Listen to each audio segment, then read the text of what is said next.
Aqui é o professor Smartness e vamos trabalhar aqui com um apanhado de notícias que saíram no mundo sobre o coronavírus no dia 19 de março de 2020, que são notícias interessantes e importantes para que a gente tenha um contexto do que está acontecendo e das medidas que precisam ser tomadas, tanto na área jurídica, como na área social, como na área terapêutica, e que podem orientar nossos caminhos aqui no país. Então a gente fez aqui um clipping de notícias com algumas seleções do que é mais importante para que nós possamos comentar e conversar sobre isso e para que todos tenham um aprofundamento nessas informações.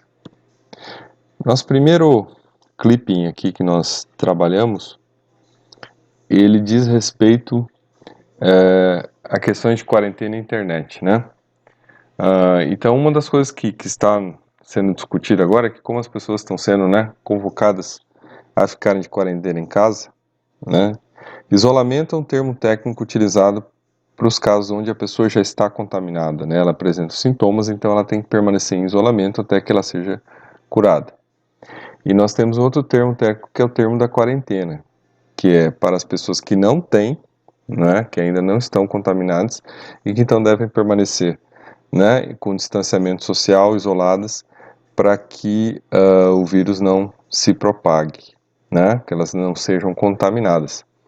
Então, para esses casos, nós vemos aí que as pessoas vão ter que permanecer mais tempo em casa, né? E uma das preocupações que está ocorrendo agora na Europa é se, né, os serviços de internet vão suportar esses períodos, né, de alta concentração de pessoas conectadas às redes. Pois bem, na Europa, então já, né, o Bruxelas ali, a notícia que está aparecendo, Bruxelas aí no caso é a Comunidade Europeia, né, a direção, a coordenação da Comunidade Europeia pede, então, para a Netflix que limite seu serviço, né, para evitar colapso de internet. Então, que limite, talvez, a qualidade dos vídeos para que a internet continue funcionando durante esse período, né, de quarentena, né, das pessoas em suas casas.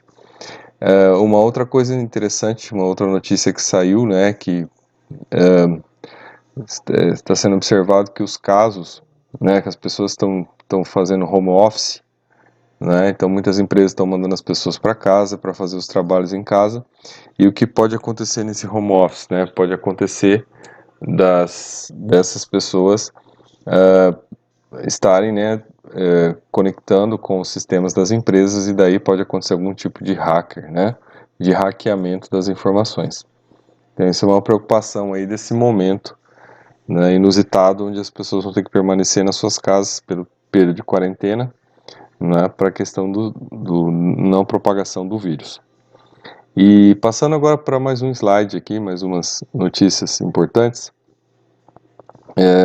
Uma das coisas mais, talvez mais assim, fora do eixo, né, era a ideia, né, do primeiro-ministro da Inglaterra, né, Boris Johnson, de permitir que as pessoas, né, se contaminassem, né? Então, qual era o que estava por trás disso, né? A ideia de que, uma vez que as pessoas todas se contaminassem, todos adquiririam imunidade mais rápido e mais rapidamente o país sairia dessa crise sanitária, né? Pois bem, aí o Imperial College of London fez um estudo, né, para verificar o que ocorreria, né, nesses casos. Então, poderia acontecer, né, de 250 mil a 500 mil mortes, né, se simplesmente deixassem as coisas correrem, né, não fizessem nada, deixassem simplesmente o vírus expandir. Então, há estatísticas, né, nos casos mais, assim, nos estudos mais, nas projeções mais cruéis, mais graves, né, 80% da população poderia ser contaminada.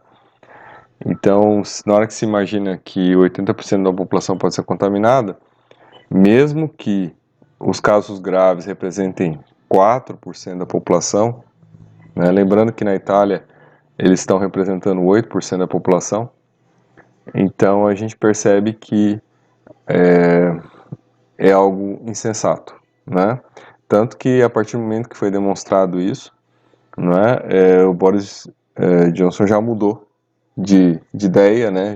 Já parou com esse negócio, né? E já começou a adotar a técnica que está sendo utilizada no restante do mundo, que é da supressão, né? E o que seria a supressão? As pessoas ficarem em distanciamento social uma das outras, ficarem nas suas casas, né, por um período de quarentena até que seja possível voltar a ter um convívio social, né, diminuindo a curva do avanço do vírus. E uma outra reportagem interessante, né, e isso aí é importante para que jovens leiam e tomem conhecimento disso, né, porque as estatísticas dizem que só pessoas idosas que vão sofrer as consequências do vírus, tal. Mas o que está sendo verificado em alguns países, né, na Bélgica, na França, é uma estatística interessante, né, de 50% dos casos, né, graves estarem ocorrendo com jovens, né, inclusive com mortes, né. Então, é importante que fique claro que pode ser que o vírus, em determinados países, determinadas condições, em determinadas populações, ele possa ter um efeito diferente, já que ele não é um vírus conhecido, não se sabe como ele se comporta. Então, o que está se verificando agora é um padrão de acontecimento de um determinado grupo de países. Não necessariamente isso se mantém, né, em outras nações. Então, por isso, essa reportagem que foi colocada sobre jovens sanos, né, e que é importante que seja também observado, né? E passando agora para mais um slide aqui, a gente tem a questão, né, do sucesso, do êxito sanitário, né, que a Coreia do Sul teve na contenção do vírus, né? Então, qual foi a estratégia, né, adotada pela Coreia do Sul? Uma estratégia cara, né, mas uma estratégia que foi bem sucedida. Então, eles passaram a fazer testagens em massa, né? Qualquer pessoa contaminada, né, que aparecia com sintomas, eles testavam todas as pessoas em volta dela, né, e imediatamente colocavam todos em quarentena, né? Então, isso é uma forma que eles conseguiram, né, para evitar a propagação do vírus e uma forma eficaz, né? Claro que custosa, mas eficaz, né? Diferentemente da Itália, que só testa aqueles que têm sintomas, né? Então, só testa quem tem sintoma. Na Itália e na Coreia do Sul, não. Se testa todo mundo que estava perto de quem teve sintoma. Então, é uma forma de tentar agir antecipadamente e afastar essas pessoas, né, próximas do contexto social, colocando-as em quarentena para que se evite dessa maneira que elas também propaguem o vírus. E essa estratégia deu muito certo, né? Então, a gente tem aí duas notícias aí que estão interligadas, né?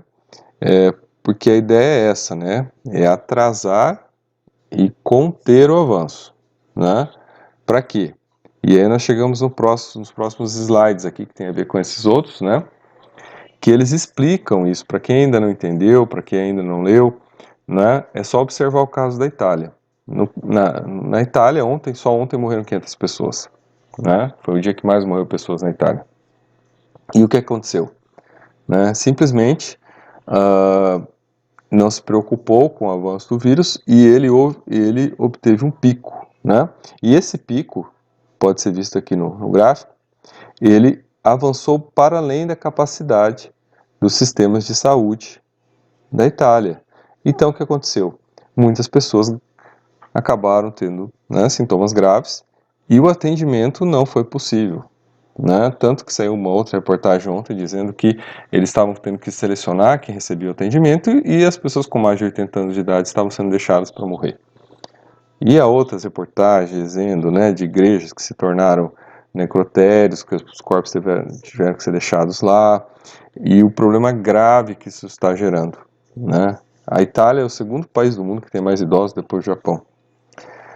Então, os sistemas de saúde foram todos, né, não tiveram condições de suportar a carga, e por isso a ideia é de que a melhor saída é evitar esse pico, né, fazer com que a curva seja aplanada, né, que ele dure mais no tempo, né, o vírus vai permanecer mais tempo ativo na sociedade, porém, ele vai permitir, né, um combate eficaz.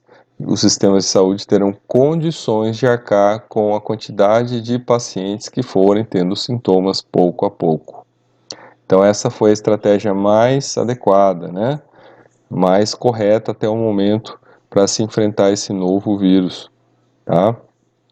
No próximo slide aí a gente vê uma das consequências mais graves econômicas, né, para todos, que é a questão do atingimento dos autônomos, né? Os autônomos estão sendo atingidos por esse problema do vírus, né? Então eles não estão podendo trabalhar, eles acabam adentrando uma vulnerabilidade econômica e também, além disso, eles acabam sendo vetores, né, de exposição ao vírus. Então estão saindo várias reportagens, eu coloquei aí uma sobre profissionais do sexo na Alemanha, tá? Saiu uma sobre motoristas de Uber, né? Saiu sobre empregadas domésticas. Então são pessoas que empregadas domésticas não, são diaristas, né? São pessoas que ganham pelo trabalho realizado, então são autônomos e logo estão expostos quando não podem realizar o trabalho, né? A gente também tem a questão dos comércios. Muitas cidades já estão exigindo, né, que os comércios fechem por 30 dias, por exemplo. É muito tempo. Isso vai gerar. Saiu até um artigo, né, no Washington Post sobre essa questão econômica desses empreendimentos, né? Como é que essas empresas vão sobreviver um mês paradas, né? E aí a gente chega naquele ponto, né? Tem coisas que realmente são questões de Estado.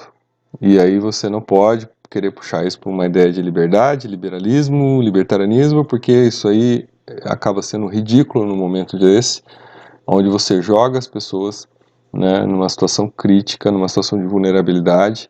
Então não cabe isso aqui, né? Numa situação como essa de pandemia, o Estado tem que prover, o Estado tem a sua função, ele tem que arcar. Então o que a gente vê na reportagem ali sobre a Dinamarca é que o Estado vai bancar, né? O Estado vai bancar, ele vai ajudar as pessoas, né? Ele vai bancar até 75% da renda das pessoas para que se consiga pagar as contas, se consiga, né, continuar a vida. Há outros países que estão suspendendo a cobrança de água, luz, de contas, né, enquanto estiver no período de quarentena. Então isso é uma medida de Estado e ela precisa ser tomada, né? O impacto na vida das pessoas, né, de vulnerabilidade econômica vai ser muito grande. Então aqui não tem que se discutir se isso gera inflação ou não, se isso gera dívida pública ou não. Isso é uma medida necessária. Não há espaço para se pensar de maneira diferente. Quem pensa de maneira diferente está sendo mesquinho e porque tem as suas rendas e as suas contas pagas. Isso não pode ser pensado dessa maneira, né? Num momento como esse, o Estado tem que sacrificar, né, alguns estándares aí, gerar um pouco mais de inflação, gerar uma dívida pública, por quê? Porque tem que se proteger as pessoas. A economia vai parar. Então isso não está em discussão. Vamos lá. Agora aqui um outro post interessante dos medicamentos eficazes que estão sendo utilizados para o tratamento, né, dos casos graves. Então existe um medicamento chinês que se chama Avigan, né, que tem realmente efeitos aí comprovados contra o coronavírus, né? Então os chineses reconheceram, aplicaram, reconheceram, então já está saindo na mídia japonesa também. E um outro medicamento, né, que está muito mais próximo, está muito mais fácil, é um medicamento que já não tem mais patente, é antigo, né, que era utilizado para combate da malária e hoje é utilizado para artrites, para outras doenças, que é a hidroxicloroquina, que é um medicamento disponível no Brasil, disponível em vários países, né? Saiu um artigo também dizendo que a Bayer vai produzir esse medicamento voluntariamente, né, gratuitamente, para distribuir no mundo, para combater. Então a gente sabe que esse é uma saída e tem um estudo, né, um artigo, até depois podem acessar a nature.com, dizendo que eles verificaram essa eficiência e alguns experimentos também, né, no tratamento de pacientes graves também demonstraram eficiência em relação à cura, né? Diminuir o tempo da infecção, diminuir o tempo dos sintomas, né? Melhoraram a resposta imunológica.